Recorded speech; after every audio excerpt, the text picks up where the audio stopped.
Hi guys. So today in this video we're gonna talk about KKR. So how their strategy was for retention, what could be their strategy for auction, and how they could line up for 2026 season. तो हम इन सब की बात करेंगे और हमें पता है कि KKR के पास सबसे बिगेस्ट पर्स है और उन्होंने बहुत ही बड़े बड़े खिलाड़ी को लेट गो किया है, one of the legends Andre Russell को भी जाने दिया है. तो इन सब की बात हम डिटेल में करेंगे इस वीडियो में. स्टार्ट करते हैं उनके रिटेंशन स्ट्रेटजी से. तो उन्होंने 12 प्लेयर रोके हैं जो एक काइंड ऑफ उन्होंने कोर को रिटेन करने की कोशिश की है by keeping future in mind. So there are lot of youngster in the side along with that few experience. Notable names Ajinkya Rahane जो उनके पिछले साल के कैप्टन थे उनको रिटेन किया है. साथ में मनीष पांडे को रिटेन किया है. अलॉन्ग साइड देम रमनदीप है, रिंकू सिंह है, वरुण चक्रवर्ती है, अंगरीश रघुवंशी है. सो ये जो है कुछ नाम जो उनका एक कोर बनाते हैं उनको उन्होंने रिटेन किया है.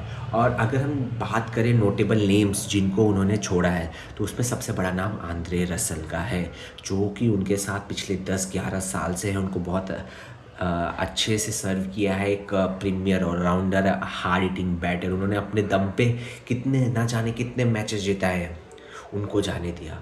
तो ये बताता है कि KKR looking for the future और कि आंद्रे रसल के जाने से उनका पर्स बहुत बड़ा हो गया है मिनी ऑक्शन के लिए.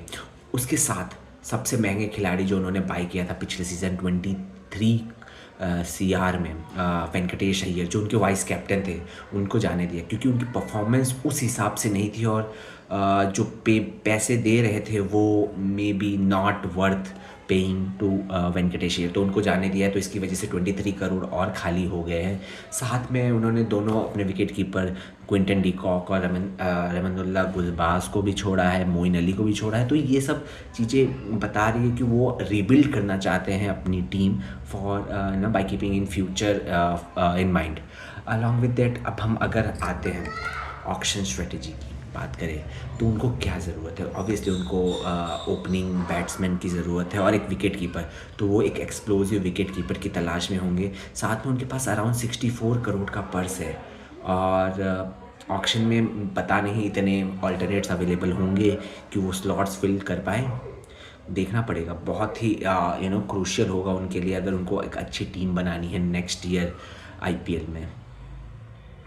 बात करें तो कौन हो सकते हैं मार्की प्लेयर, कौन हो सकते हैं जिन पे ये दाव खेल सकते हैं. तो सबसे बड़ा नाम कैमरन ग्रीन है. वो सबसे बड़े नाम हैं जो इस ऑक्शन में. और KKR के पास बहुत बड़ा पर्स है कंपेयर टू अदर फ्रेंचाइजी. उनके पास वो एडवांटेज है कि वो बड़े अमाउंट के लिए जा सकते हैं. लेकिन क्या कैमरन ग्रीन को आप इतना बड़ा अमाउंट देना चाहोगे? क्या वो अवेलेबल रहेंगे पूरे IPL सीज़न?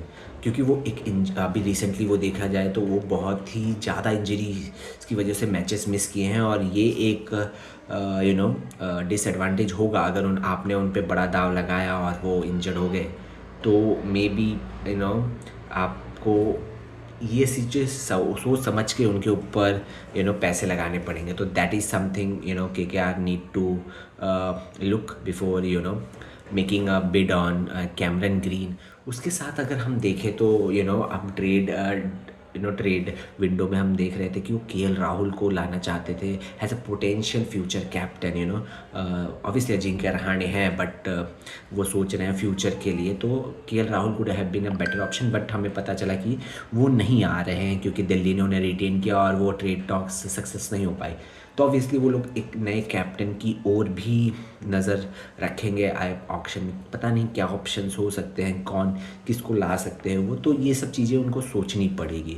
उनको ऑब्वियसली उनका एक लोअर मिडल ऑर्डर में जो रसेल की जगह खाली है उनके रिप्लेसमेंट ढूंढना पड़ेगा. क्या वो वापस आंद्रे रसल को कम पैसों पे लाएंगे? क्या वापस वो ट्रस्ट जताएंगे? तो ये देखने वाली बात होगी. उसके अलावा जो हाईलाइटिंग फैक्टर रहा है ऑब्वियसली उनके वाइस कैप्टन वेंकटेश अय्यर के बारे में जिनको उन्होंने लेट गो किया है. ऑब्वियसली 23 करोड़ मे बी उनको फिर से ख़रीद सकते हैं ऑक्शन में बार्गेन अमाउंट में. और ऑक्शन में देखा जाए तो मे बी वो अपना बॉलिंग स्ट्रेंथन करना चाहेंगे. उनके पास पथिराना जैसे ऑप्शंस हैं. मे बी तिक्षाना ला सकते हैं.